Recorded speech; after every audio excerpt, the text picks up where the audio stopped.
customer panggil kita untuk cek dia punya rumah. Dia bagi tahu ada masalah supply, bila buka lampu apa semua dia macam berkelip-kelip kalau lampu tu. Lepas tu padam, lepas tu RCCB trip. Okey, nanti kita akan cek, kita masuk dalam dekat dia punya TV box, lepas tu kita akan cek lah. Okey, terbaik. Okey, alhamdulillah kita dah DB box ni dah terbuka. Okey, first kali kita akan cek supply dia dululah. Okey, yang bahagian bawah ni adalah supply daripada meter lah, sebelah belakang meter ni, sebelah belakang ni. Ni kabel daripada meter. Okey. Okey, live mesti sini. Kalau tengok api ni macam supply dia kecil sangat. Tak apa, kita akan ambil voltage dulu kejap lagi. Sebab kalau guna test pen dia tak tepat lah.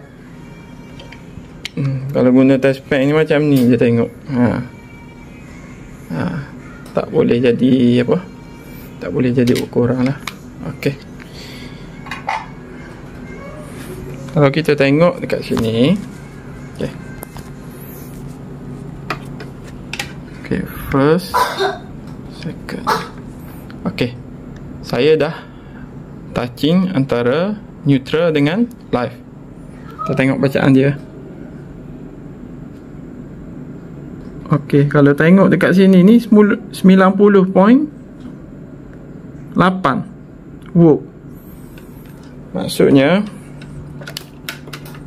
supply daripada TMB tu dah bermasalah dah. Okey.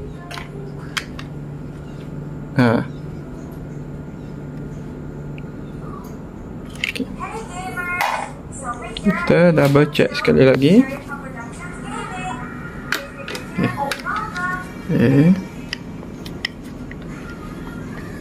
Okey. Okey, 90.8. Maksudnya supply daripada TMB dah bermasalah. Okey. Biasanya kalau supply dekat TMB tu dia macam ada sparking dekat dia punya cut out. Kadang-kadang kita buka beban dekat sini dia akan trip lah.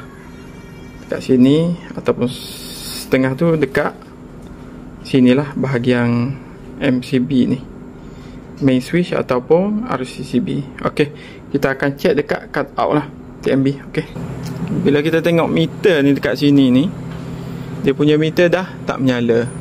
Okey, bila kita cek dekat dia punya cut out ni daripada TMB ni, tengok tu kabel dia dah pecah lah. Okey.